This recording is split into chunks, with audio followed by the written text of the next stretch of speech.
don't forget, Saudi Arabia is our partner. They're our ally against Iran and against missiles and against what they're doing, trying to take over the Middle East. And by the way, since I'm here, not succeeding. They're heading down the tubes if you look at what's going on. So Saudi Arabia, and they have, I can only say, I've been here for almost 2 years, they've been a great ally to me. Yeah. Donald Trump had a lot to say about Saudi Arabia today, including this to the Associated Press. Quote, I think we have to find out what happened first. Here we go again. You know, you're guilty until proven innocent. I don't like that. We just went through that with Justice Kavanaugh, and he was innocent all the way, as far as I'm concerned. Joining us now is Democrat Congressman Eric Swalwell, a member of the House Intelligence and Judiciary Committees. Congressman, good to see you. Thank you for being with us. You too, Ali. Thanks for having me back.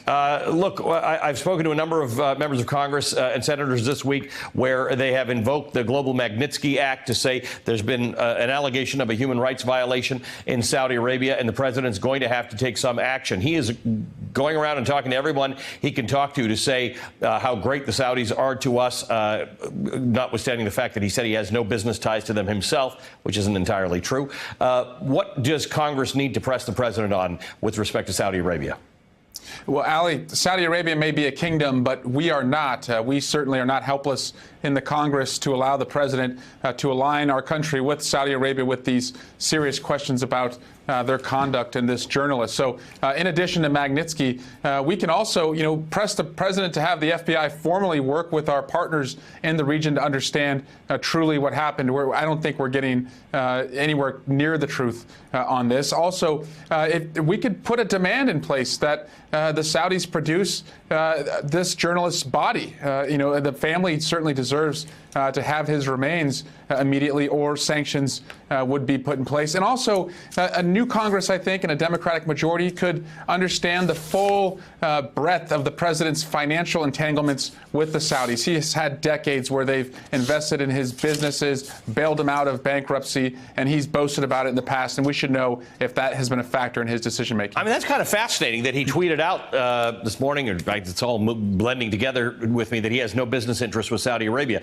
His decades of business interests with Saudi Arabia. In 1991, he was bailed out by selling a yacht. In 1995, the Saudi government, this wasn't just a prince associated with the Saudi government purchased an entire floor of Trump Global Tower across from the United Nations for $4.5 million.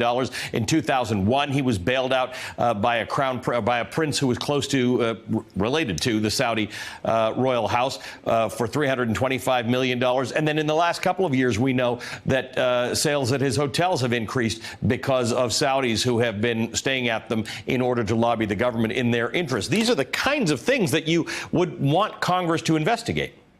And I've written legislation, Ali, that would tighten up the emoluments clause in the Constitution. Now, the courts are allowing a lawsuit that Senator Blumenthal has brought forward, and I and many others are plaintiffs to go forward. But I have legislation that would prevent the president and the vice president or anyone in their family from benefiting financially at all during their tenure in the White House from any foreign national investment. So there's a lot that we can do. Also, Ali, let me just say, I thought over the last 48 hours that maybe the president was parroting the Saudis. Right. But now that I start to listen to the president's defense, I wonder if they are parroting him, because they are sounding a lot like what he said about the Trump Tower meeting. He didn't know that the meeting took place. Right. And so it sounds like this is just kind of his strategy of deny, deny, deny, and he's projecting that onto the Saudis. I want to show you just our audience a couple other things that I just mentioned about Trump hotels. There's been a $275,000 increase in revenue at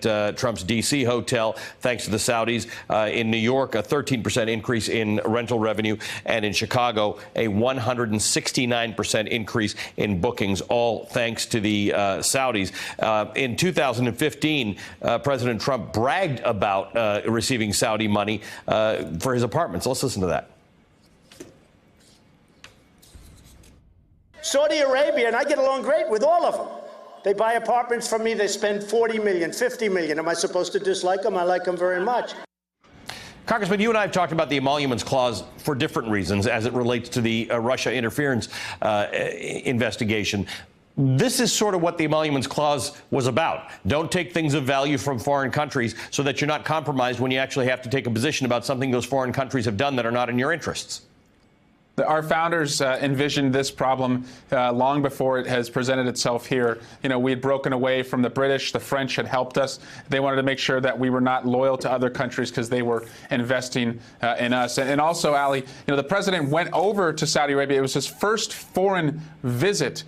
You know, and then this bizarre blockade happened right after he left, where the Saudis and UAE, the Emiratis, you know, blocked Qatar from Qataris from going into Saudi Arabia, and the president bizarrely supported this, despite our largest base being over in the Middle East in Qatar. And so there are a lot of strange connections between the president and the Saudi government that I think a new Congress could understand and untangle. And a lot of strange things relating to financing on buildings with the president and the president's family, where he was or wasn't getting it from other governments, stuff that you're going to look into. One of the things that I know you really want to look into, particularly if the Democrats take the House in November, is the president's views on the Mueller investigation. This is what he said to Fox last night.